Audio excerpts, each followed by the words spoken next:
Simplesmente todo mundo sabe que o PSG pisou o Real Madrid e o Vini Júnior não tem jogado mais nada. A mídia inteira só fala de como o Vini Júnior também baixou. Eu só quero saber a tua opinião nos comentários sobre algo, manos. O Vini Júnior vai voltar a ser aquele Vini Júnior que nós conhecíamos?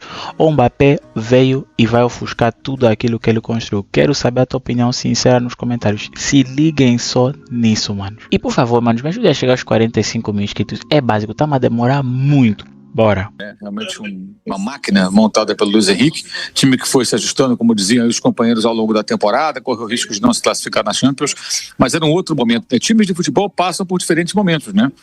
Como muito se falou, por exemplo, da Inter. A Inter contra o Bayern e a Inter contra o Barcelona era uma Inter. A Inter aqui no Mundial não era a mesma. O Manchester City campeão e tal, em outras temporadas, não era esse que estava aqui.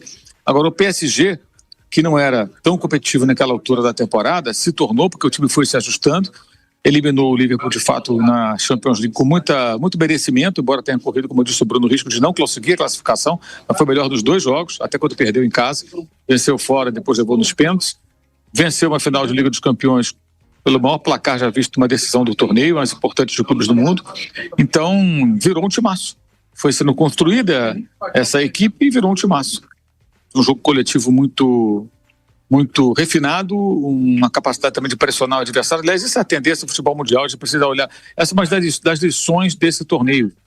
Pressão é fundamental se você quiser realmente ser competitivo. Pode se jogar de outras formas, mas é como os times estão jogando cada vez mais. Times com jogadores com poder de decisão, atacantes que trabalham sem a bola, que pressionam para recuperar a posse. Foi assim que o PSG começou a eliminar o Bayern de Munique, foi assim que surgiu o primeiro gol. Foi assim que o Bayern eliminou o Flamengo para chegar adiante. Foi assim que hoje começou a derrocada do Real Madrid, com falhas graves, né, do Asensio e do Rüdiger. Mas essas falhas acontecem porque tem sempre um adversário ali a fustigar, a pressionar, a não dar espaço. E o PSG ali começou a abrir o caminho da sua vitória, que foi por 4, poderia ser por mais, se não tirasse o pé no segundo tempo, como fez. Começou a tirar titulares, descansar jogadores, muito calor por aqui, 34 graus aproximadamente quando começou a partida. Parecido com ontem começou com 35, né, a sensação térmica ainda mais elevada, e uma vitória categórica, né? E acho também que isso vai muito na conta do Xabi Alonso. O Xabi Alonso não escalou bem a sua equipe hoje, um time muito vulnerável, meio campo fraco, tentou encaixar todo mundo ali, voltou em Mbappé e não foi bom. Não foi um bom trabalho do Xabi Alonso, acho que foi um batismo para ele. Essa coisa que o Real Madrid tem que jogar ofensivamente, sim, mas é preciso encontrar o equilíbrio certo, o ponto certo e entender qual é o seu adversário. E hoje só a camisa não vai resolver. Camisa pesada, é mais pesada, ok, 15 títulos europeus, mas hoje o Real Madrid se expôs diante do PSG. A escalação do Xabi Alonso colocou o time muito exposto. E aí o adversário foi implacável. 8 minutos estava 2-0, com 24 já estava 3-0, jogo mais do que resolvido. E o Luiz Henrique mostrando que, apesar de ter começado bem, depois o seu time ter fracassado na Copa do Mundo, né, ter até saído muito mais rapidamente do que parecia, ele é um técnico muito bom, né? Muito bom.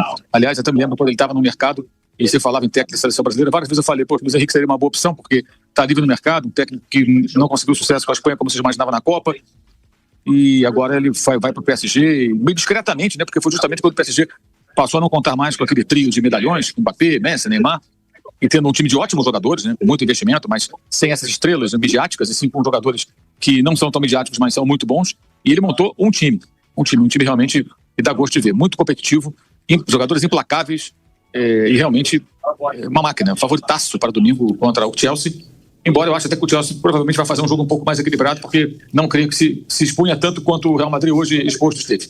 Imagino que o Maresca vai tentar de alguma forma minimizar os riscos e tentar duelar o seu adversário, atuando de uma forma, digamos, mais sob medida para enfrentar essa máquina que é o Paris Saint-Germain. Ele teve bem a bola no ataque, manteve o PSG longe do seu gol. O PSG, quando acordou, viu que estava enfrentando uma equipe organizada, que se defendia bem e não conseguiu. Então o Botafogo tem muitos elogios, tem que ser feito pela vitória do Botafogo.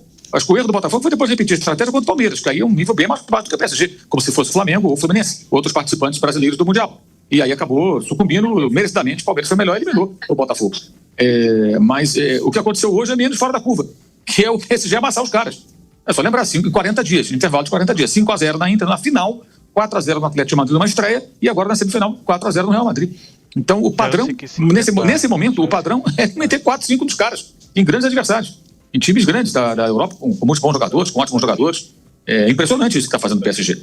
Agora, eu acho que embora a gente entenda que as circunstâncias daquele jogo são diferentes desse jogo agora, isso não tira o mérito do Botafogo. O Botafogo venceu o campeão europeu, uma vitória histórica para o clube, jogando de forma cautelosa, é verdade, mas é o que foi possível fazer e aquele resultado foi importante para o time se classificar.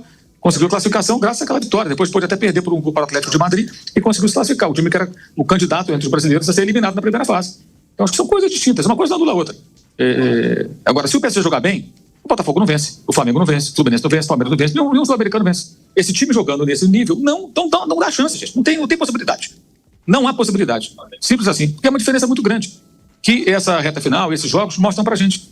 Isso não é problema nenhum também. Isso também não é problema nenhum. É uma questão de enfrentar essa realidade, dar as boas lições, tentar introduzir no modelo de jogo dos times brasileiros o que de bom se viu nessa competição para quem participou e para quem só observou. Eu vejo dessa maneira. Foi bateu errado, ele poderia ter feito o gol. Erros primários do time do Real Madrid, claro que a maneira como o Paris Saint-Germain joga, ele ajuda a forçar o erro, mas o erro do Asensio e o erro do Rüdiger era um negócio assim, né? O time, ele furou a bola. E o Xabi Alonso demonstrou claramente que o time estava tenso. Ele levanta e começa a gritar, calma, porque não, o que ele podia fazer? O time todo sendo envolvido, o time do Real Madrid tocando bola. Meu Deus do céu, os meias, né? O Vitinha, o Fabiano Ruiz, o João Neves, o time chegava, os dois laterais, nossa, eu até cheguei num momento de certo deslumbre, falando, tanto o Hakimi como o Nuno Mendes poderiam jogar no Ponte Preta, né? No Flamengo, no Corinthians. Cara, é um absurdo, né? O Valverde, ele jogou torto. Ele chegava no Kvaratskhelia, ele já chegava torto, porque ele já sabia que ele tomou o drible. Tomou todos os dribles, todos. Vamos fazer, foi um vareio. E o Zé Manuel falou uma coisa muito interessante quando o Gonçalo Ramos fez o quarto gol. Ele falou, o jogo não estava com o resultado correto. 3-0 estava muito pouco. Então, falando de Real Madrid. E a gente morrendo de medo, com cuidado, né? Olha, tá 3-0, mas sabe como é que é? O Real Madrid e tal, não teve. Hoje, realmente, isso me lembra uma frase que eu ouvi a minha vida inteira quando eu ia pro Rio de Janeiro. Tem coisas que só acontecem com o Botafogo. Como é que o Botafogo ganhou desse time, gente? Tem coisas que só acontecem com o Botafogo. Não tem explicação, não tem lógica, não tem nada. Não tem, sabe assim? É uma das maiores zebras da história do futebol.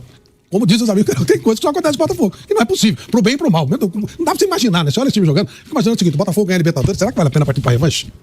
Nossa senhora, mas ganhou, né? O Botafogo ganhou do cara. E pronto, acabou, não dá pra discutir. O único gol que o PSG tomou até agora. Resultado histórico do Botafogo, realmente. Muito. Meu querido, maravilhoso Veloso. Diga lá. O senhor acredita mais no Real Madrid ou acredita mais no Paris Saint-Germain? E por quê? Que essa blusa de homem daqueles... Gostou? Que vai, não, aquele cara que vai pra NASA. É igual a sua é da NASA, né? Sua é da NASA, né? Qual? A sua é essa aí. Essa aqui? É. Você quer pra você? É da NASA essa aqui? Por quê? Essa aí. Tá escrito atrás, a NASA. Porque eu vou saber, eu tenho o olho atrás? Não, mas tem um olho. Pra Vai colocar, lá, você não coloca? Ah, vem na frente Aí, dela. ó. Vou saber. Olha lá, vira de costas pra TV. Olha lá, é NASA, ó. Tá vendo? É NASA de nariz, Veloso. De NASA. E napa. Nasal. Então, eu acho que o PSG vence porque eu tenho gostado de ver o PSG. O Real, a gente sabe da força do Real, né, dos destaques do Real, mas eu acho que o Paris está mais redondinho nessa temporada. Pra você, Jamel? Eu também acho que da Paris Saint-Germain, eu gosto muito do Luiz Henrique, cara. Eu tive o prazer de jogar contra ele, né? Eu no Zaragoza, ele no Barcelona.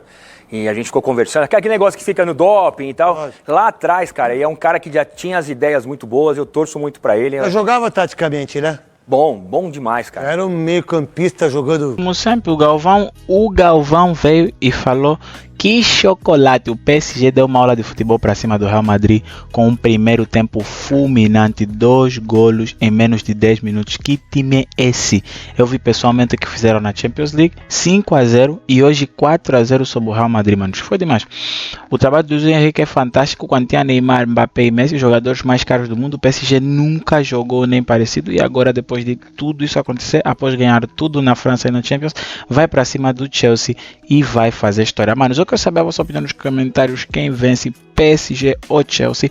Vai ser provavelmente o jogo da temporada, porque o Chelsea está jogando muito também e o PSG também. Tá uma indecisão danada. Agora é só ver quem vence e que vence ao melhor. O meu time não tá lá, é só já assistir. Espero que tenham gostado disso. Escreve o cara para mais. Até o próximo e fui.